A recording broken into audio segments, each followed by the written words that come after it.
Hi friends, എല്ലാവർക്കും നമസ്കാരം. ഇന്ന് നമുക്കൊരു കളർഫുൾ ലഡുവിൻ്റെ റെസിപ്പി ഒന്ന് പരിചയപ്പെട്ടാലോ. മറ്റൊന്നുമല്ല, നമ്മുടെ ബീട്രൂട്ടും റവയും കൊണ്ട് തയ്യാറാക്കിയെടുക്കാവുന്ന ഒരു കിടിലൻ ലഡു. എന്നാൽ ഒട്ടും താമസിപ്പിക്കേണ്ട, നമുക്ക് നമ്മുടെ ആ ഒരു വീഡിയോയിലേക്ക് കിടക്കാം. ഇവിടെ ഈ ലഡു തയ്യാറാക്കുന്നതിന് മുന്നോടിയായിട്ട് ആദ്യം നമുക്കൊരു ബീട്രൂട്ട്, ഒരു വലിയ സൈസ് തന്നെ ആയിക്കോട്ടെ, അത് നമുക്കൊന്ന് ഗ്രേറ്റ് ചെയ്ത് വെക്കാം. ശേഷം ഒരു കടായി അടുപ്പത്തേക്ക് വെച്ചിട്ട് അതിലേക്ക് 1 ടേബിൾ സ്പൂൺ നെയ്യ് ഒഴിച്ചു കൊടുക്കാം. നെയ്യ് ചൂടായി വരുമ്പോഴേക്കും മറ്റെല്ലാ സ്വീറ്റ്സിനും കുറച്ച് കശുവണ്ടി വറുത്തെടുക്കുന്നത് പോലെ തന്നെ ഇവിടെയും നമുക്ക് കുറച്ച് കശുവണ്ടി ഒന്ന് മൂപ്പിച്ചെടുക്കാം. ഇവിടെ നമ്മൾ 1 ടേബിൾ സ്പൂൺ അളവിലാണ് അതിനായിട്ട് കശുവണ്ടി എടുത്തിട്ടുള്ളത്. കശുവണ്ടി ഇതേപോലെ അത്യാവശ്യം മൂത്ത് ചുവന്ന് വരുമ്പോഴേക്കും നമുക്കിത് കോരി ഒരു പാത്രത്തിലേക്ക് മാറ്റാം.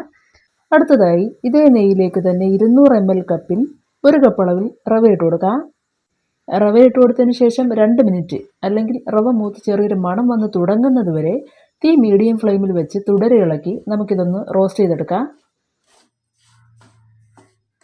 അങ്ങനെ ഇവിടെ റവ ചെറിയ തോതിൽ മൂത്ത് ചുവന്ന് മണം വന്ന് തുടങ്ങിയിട്ടുണ്ട്. ഇനി നമുക്കിത് മറ്റൊരു പ്ലേറ്റിലേക്ക് തട്ടി വയ്ക്കാം. ശേഷം ഇതേ കടായിയിലേക്ക് തന്നെ നമ്മൾ നേരത്തെ ഗ്രേറ്റ് ചെയ്ത് മാറ്റി വെച്ച ബീട്രൂട്ട് ഇട്ട് കൊടുക്കാം.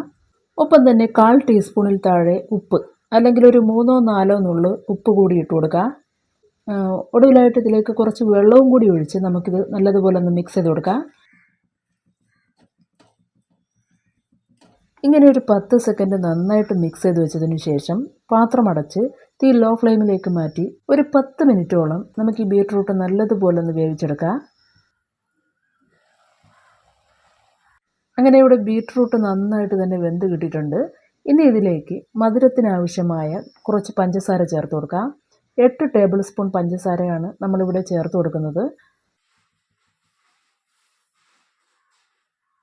ഇനി ഈ ചേർത്ത് കൊടുത്ത പഞ്ചസാരയും നല്ലതുപോലെ മെൽറ്റായി ചെറിയ തോതിലൊന്ന് തിളച്ച് വരുന്നത് വരെ തുടരെ ഇളക്കി കൊടുക്കുക.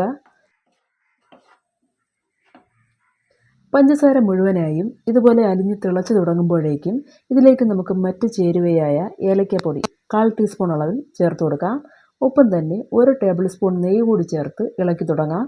ഒരു കാര്യം, ഇങ്ങനെ ഇളക്കി കൊടുക്കുന്ന സമയത്തെല്ലാം തീ മീഡിയം ഫ്ലെയിമിലായിരിക്കണം. അതുപോലെ നെയ്യ് ഒഴിച്ചു കഴിഞ്ഞാൽ വളരെ പെട്ടെന്ന് ഇവയെല്ലാം കുറുകി ഹൽവ പോലെ ആയി പോകാനുള്ള സാധ്യതയുണ്ട്. ശരിക്കും ആ ഒരു പരുവത്തിലേക്ക് എത്തുന്നതിന് മുൻപ്, അതായത് ഇവിടെ ഈ മെൽറ്റായി കിടക്കുന്ന പഞ്ചസാര പാനി ചെറുതായിട്ടൊന്ന് കുറുകി തുടങ്ങുമ്പോഴേക്കുമാണ് ഇതിലേക്ക് നമ്മൾ നേരത്തെ റോസ്റ്റ് ചെയ്ത് മാറ്റി വെച്ച റവ ഇട്ട് കൊടുക്കുന്നത്. ഇവിടെ ഇപ്പോൾ ഈ പഞ്ചസാര പാനി ചെറുതായിട്ടൊന്ന് കുറുകി തുടങ്ങുന്നതേ ഉള്ളൂ. ഈ അവസരത്തിൽ നമ്മൾ നേരത്തെ റോസ്റ്റ് ചെയ്ത് മാറ്റി വെച്ച ആ റവ ഇട്ട് കൊടുക്കാം. ശേഷം ഫ്ലെയിം ഓഫ് ചെയ്ത് വെച്ചിട്ട് 10 സെക്കൻഡിനുള്ളിൽ തന്നെ വളരെ പെട്ടെന്ന് നല്ലതുപോലെ ഒന്ന് മിക്സ് ചെയ്ത് വയ്ക്കുക. കാരണം നമുക്കിത് ചൂടോടുകൂടി തന്നെ ഉരുട്ടിയെടുക്കേണ്ടതായിട്ടുണ്ട് എന്നുള്ളത് കൊണ്ട് തന്നെ കുറച്ചധികം സമയം ഇവ മിക്സ് ചെയ്യാനായിട്ട് എടുക്കാൻ കഴിയില്ല. ഇവിടെ ഇപ്പോൾ എല്ലാം വളരെ ഭംഗിയായിട്ട് മിക്സ് ചെയ്ത് വെച്ചിട്ടുണ്ട്. ഇനി ഇതിലെ ചൂട് മാറുന്നതിന് മുൻപ് തന്നെ നമുക്കിവ കുറേശ്ശെയായിട്ട് ഉരുട്ടിയെടുക്കാം. ഉരുട്ടിയെടുക്കുന്നതിന് മുൻപായിട്ട് കയ്യിലൊരല്പം എണ്ണ തടവി കൊടുക്കുക, അല്ലെങ്കിൽ കൈ പൊള്ളാനുള്ള സാധ്യതയുണ്ട്. എണ്ണ തന്നെ വേണമെന്ന് നിർബന്ധമൊന്നുമില്ല, വെള്ളമായാലും മതി. അങ്ങനെയെങ്കിൽ കൈ നനച്ച് തുടച്ചതിന് ശേഷം ചെറിയൊരു ഈർപ്പത്തോടു കൂടി നമുക്ക് ഈ ലഡു ഉരുട്ടിയെടുക്കാം.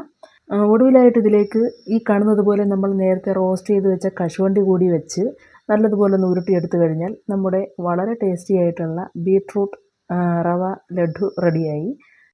ഒരു കാര്യം, റവ ചേർക്കുന്നു എന്നുള്ളത് കൊണ്ട് തന്നെ വളരെ പെട്ടെന്ന് ഇവ ഡ്രൈ ആയി പോകാനുള്ള സാധ്യതയുണ്ട്. അതുകൊണ്ട് തന്നെ ചൂട് മാറുന്നതിന് മുൻപായി ഇവയെല്ലാം ഉരുട്ടിയെടുക്കാൻ പ്രത്യേകം ശ്രദ്ധിക്കുക. അപ്പോൾ ഇന്നത്തെ വീഡിയോ എല്ലാവർക്കും ഇഷ്ടമായി എന്നുള്ള പ്രതീക്ഷയോടുകൂടി ഇവിടെ അവസാനിപ്പിക്കട്ടെ. തുടർന്ന് മറ്റൊരു വീഡിയോയുമായി കാണുന്നത് വരേക്കും നന്ദി, നമസ്കാരം.